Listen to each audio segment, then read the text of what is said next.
Financials को लेकर एक बड़ी खबर आ रही है। प्रमोटर्स ने कंपनी में हिस्सेदारी बढ़ाई है। इस पर और ज़्यादा जानकारी सौमित दे रहे हैं। सौमित बताइए, कल तो जियो फाइनेंशियल्स की खबर थी, इसमें 6 करोड़ थे शेयर्स, अब कुछ और भी है क्या?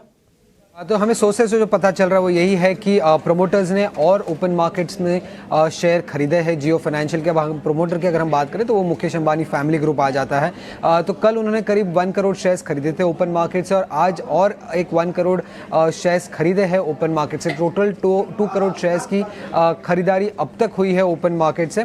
अब प्रमोटर का एम है कि 2.5 करोड़ शेयर से अपनी शेयर होल्डिंग बढ़ाने की जियो फाइनेंशियल में, और उसमें से 2 करोड़ की बाइंग अब तक हो चुकी है। तो और 50 लाख शेयर्स की बाइंग आने की एक्सपेक्टेशंस है। अब लिस्टिंग से लेके अब तक अगर आप देखेंगे तो प्रमोटर ने करीब 0.97% से अपनी होल्डिंग बढ़ाई है जियो फाइनेंशियल में, और ये स्टेक खरीदने के बाद उनकी जो होल्डिंग है वो और 0.5% से बढ़ के करीब 47.2% के आसपास हो जाएगी।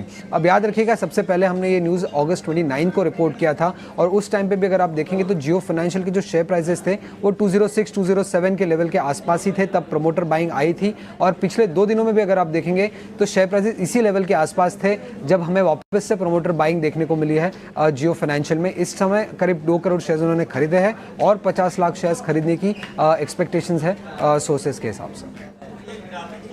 अमित, मेरे को थोड़ी और जानकारी आपसे लेनी है, 1 मिनट रुकिएगा जरा। ये कल तक ये नंबर आ रहा था कि 6 करोड़ शेयर्स ऑलरेडी वो प्रमोटर्स फैमिली बाय कर चुके हैं, यानी कि अंबानी फैमिलीज बाय कर चुके हैं। ये उसके अलावा 2 करोड़ है या फिर उसी 6 करोड़ के अंदर ये 2 करोड़ शेयर्स ऐड ऑन होंगे? इसके अलावा उन्होंने और 2 करोड़ शेयर्स किए थे। अगस्त 29 को जो हमने रिपोर्ट किया था कि उन्होंने करीब 5 करोड़ शेयर्स खरीदे थे ओपन मार्केट से, वो उसकी कंफर्मेशन थी कल जो खबर आई थी। अब उन्होंने और 2 करोड़ शेयर्स खरीदे हैं। 6 करोड़ शेयर से जो शेयर होल्डिंग बढ़ी थी वो सेकेंड क्वार्टर, मतलब सितंबर एंडेड क्वार्टर में जो शेयर होल्डिंग बढ़ा था तभी हुआ था ये चीज़। और तभी भी हमने आपको ये चीज़ पहले खबर में बता दी थी अगस्त 29 को कि उन्होंने ओपन मार्केट से शेयर्स खरीदे हैं। बट आज और कल में उन्होंने और 2 करोड़ शेयर्स खरीदे हैं जियो फाइनेंशियल्स में। खरीदे जा रहे हैं, यानी कि सामने टर्मिनल पे सौदा पंच हो रहा है, ऐसा ही? सॉरी, आपकी आवाज ओपन मार्केट से बाय? हाँ, ये भी ओपन मार्केट से बाय हुए हैं। ओपन मार्केट से बाय हुए हैं 2 करोड़ शेयर्स। ठीक है, ये कोई ब्लॉक का एक्सचेंज है या सीधा ही पब्लिक से शेयर लिए जा रहे हैं? सॉरी, आपकी आवाज क्लियर नहीं आ रही। सौमित, ये ब्लॉक से हो रहा है ट्रांसफर या फिर सीधा पब्लिक के शेयर्स लिए जा रहे हैं? मल्टीपल ब्लॉक्स हुए हैं ओपन मार्केट में, जहां पे कल 1 करोड़ शेयर्स उन्होंने खरीदे थे और आज वापस से 1 करोड़ शेयर्स खरीदे हैं। ठीक है, बहुत शुक्रिया, थैंक यू वेरी मच पूरी जानकारी देने के लिए। आपने हिंट भी किया कि 50 लाख शेयर और खरीदे जाएंगे। आज भी इस शेयर का इम्पैक्ट ये है कि 2.5% ये शेयर ऊपर है, क्योंकि प्रमोटर्स खरीद रहा है। कोई और खरीदता तो फ़र्क नहीं पड़ता, प्रमोटर खुद खरीदे, फिर वो अंबानी खरीदे, इस रेट पे खरीदे तो फ़र्क पड़ता है। इसलिए आप शेयर गिरते हुए मार्केट में भी 2-2.5% ऊपर देख पा रहे हैं। चोपड़ा जी, आपको ध्यान होगा ना, पिछली बार भी 202-203 के रेट पे आके पोजीशन ली गई थी। कुछ फंड ने भी लिया था, आप तो बता भी रहे थे मोतीलाल ओसवाल ने पोजीशन ली है। अब फिर से खबर ये आ रही कि प्रमोटर कुछ और शेयर ले रहे हैं। ये वही रेट है सर, 202-205 वाली ब्रैकेट वाला एरिया। तो एक इन्वेस्टर को भी यहाँ पे आके फिर से बाय करना चाहिए, इन्वेस्टर को भी ले ही लेना चाहिए। जब फंड खरीदा तो कुछ सोच के खरीद रहा होगा ना। देखिए डिम्पी, बहुत सारी कंपनीज अपने बायबैक अनाउंस करते हैं और बहुत सारी कंपनीज अपना स्टॉक खुद खरीदते हैं। तो जब प्रोमोटर बाइंग होती है तो इससे बिल्कुल सीधा आप रिलेशन बना सकते हैं कि प्रोमोटर को कंपनी में बहुत कॉन्फिडेंस है, और नो डाउट वो रिलायंस है, जैसे आपने कहा वो अंबानी साहब खुद ले रहे हैं तो उसका कोई मीनिंग है। लास्ट टाइम भी जब मोतीलाल ने बाइंग किया था 205-206 पे, वहीं पे लो बना था।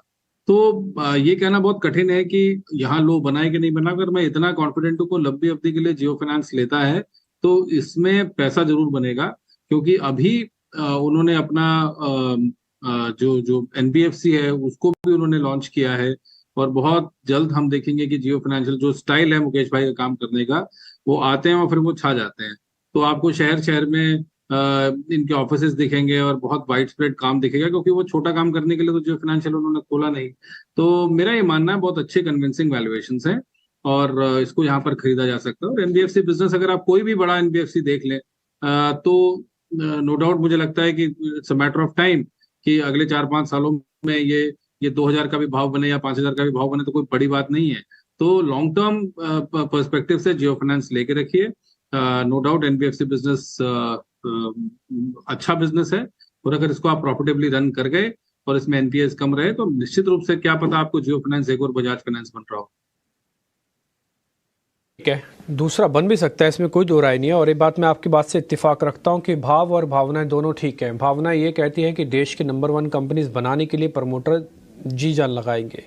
भाव ये कहते हैं कि 262 वाली चीज़ अगर आपको 205, 210, 215 पे भी मिल जाए तो फिर क्या बुरी है। क्या आपको ध्यान होगा, डी मर्ज होकर बनी हुई एंटिटी है, निकाली हुई है रिलायंस इंडस्ट्रीज में से 262 के रेट पे, तो आपको तो डिस्काउंट पे मिल रही है ना। आप इसी से भी खुशी मना सकते हैं कि जिस रेट पे दूसरों को मिला, मेरे को उससे सस्ता मिला हुआ है शेयर है, तो आपका तो कुशन वैसे भी थोड़ा ज़्यादा है। ठीक है, जब बिजनेस बढ़ेगा बनेगा तब की तब बात, लेकिन प्राइस के हिसाब से एंट्री की जा सकती है।